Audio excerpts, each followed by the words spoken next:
Assalamualaikum warahmatullahi wabarakatuh. Saya Diva Fitri Melani dari Sistem Informasi A Angkatan 2019 Universitas Mula Warman. Kali ini saya akan menjelaskan tentang ERP atau Enterprise Resource Planning. Dari namanya saja kita dapat mengetahui bahwa ERP memiliki 3 elemen utama, yaitu enterprise atau perusahaan, resource atau sumber daya, dan planning atau perencanaan.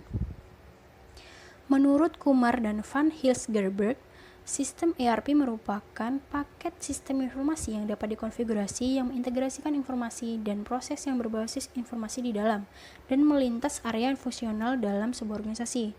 Sedangkan menurut Kamus American Inventory and Production Control System adalah suatu sistem informasi yang berorientasi akuntansi untuk mengidentifikasikan dan merencanakan sumber daya perusahaan untuk membuat, mengirim, dan memperhitungkan pesanan pelanggan.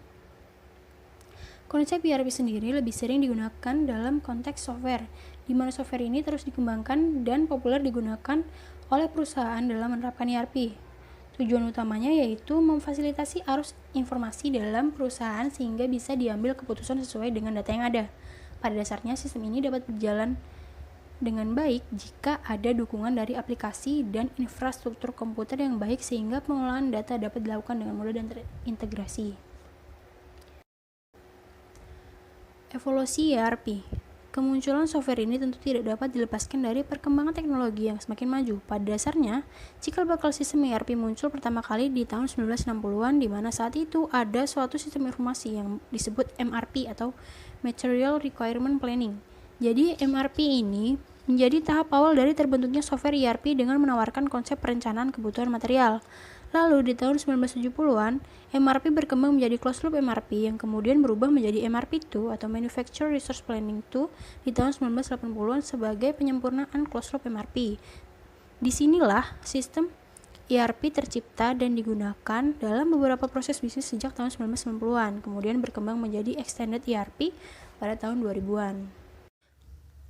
Manfaat ERP itu sendiri yaitu yang pertama mengoptimalkan efisiensi.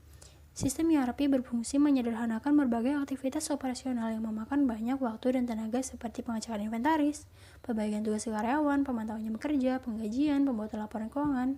Semua dapat dilakukan secara otomatis. Selanjutnya adalah meningkatkan kolaborasi. Kolaborasi antar departemen merupakan bagian yang krusial dan sering diperlukan dalam bisnis. Data yang dimasukkan ke dalam ERP yang terpusat dan konsisten, satu departemen dapat mengakses data dari departemen yang lain. Selanjutnya, menghemat biaya operasional. ERP juga membantu perusahaan dalam menghemat biaya operasional karena sebagian besar aktivitas operasional diotomatiskan. Maka, berbagai gangguan, kendala, dan kerusakan dapat diantisipasi dengan baik. Kemudian, meningkatkan kemampuan data. ERP memiliki firewall dan kontrol pembatasan untuk mencegah pelanggaran data. Seluruh data disimpan dalam sistem terpusat sehingga titik akses dapat dimonitor dengan ketat dan keamanannya pun terjaga. Membuat perakiraan bisnis yang akurat. Salah satu hal yang paling krusial bagi kemajuan bisnis adalah perakiraan yang tepat.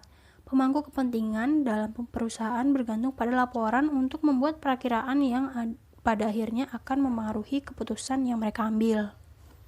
Selanjutnya adalah kelebihan dan kekurangan. Kelebihannya yaitu meningkatkan visibility, dimungkinkan satu software untuk seluruh perusahaan, database terpusat memudahkan pemeliharaan, pengiriman tepat waktu, kepuasan pelanggan yang lebih baik, peningkatan kinerja pemasok, dan peningkatan fleksibilitas. Kekurangannya yaitu sistem ERP ini mahal, siklus implementasi panjang, keterbatasan pemilihan pada perangkat lunak sistem ERP. Sulit diterapkan pada organisasi yang desentralisasi, membutuhkan biaya infrastruktur, migrasi yang rumit, ketergantungan kepada vendor yang tinggi.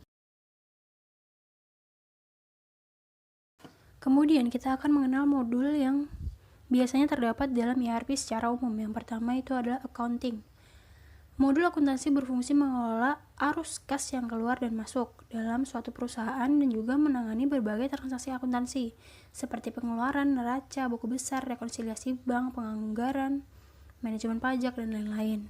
Yang kedua yaitu CRM atau Customer Relationship Management, membantu meningkatkan kinerja penjualan melalui layanan pelanggan yang lebih baik dan membangun hubungan yang sehat dengan pelanggan. Selanjutnya adalah HRM atau Human Resource Management yang membantu meningkatkan efisiensi departemen Human Resource dalam perusahaan. Modul ini membantu mengelola informasi karyawan seperti penilaian kinerja, deskripsi pekerjaan, keterampilan, kehadiran, cuti, dan lain-lain. Selanjutnya adalah sales. Modul ini berfungsi menangani alur kerja penjualan seperti pertanyaan penjualan, penawaran, sales order, dan faktur. Selanjutnya adalah inventaris. Modul inventaris berguna untuk melacak dan mengelola stok barang di perusahaan, termasuk memantau tingkat persediaan, penjadwalan pengisian ulang, melakukan forecasting, dan membuat laporan inventaris. Selanjutnya adalah purchasing. Modul ini mengelola proses yang terlibat dalam pengadaan barang lebih optimal.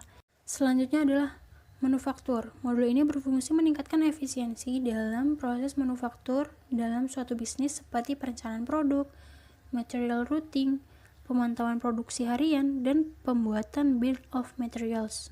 Selanjutnya kita akan mengenal beberapa perusahaan Indonesia yang menggunakan ERP. Yang pertama yaitu Telkomsel, Semen Indonesia, Pertamina, Garuda Indonesia, dan Indofood. Sekian presentasi dari saya. Wassalamualaikum warahmatullahi wabarakatuh.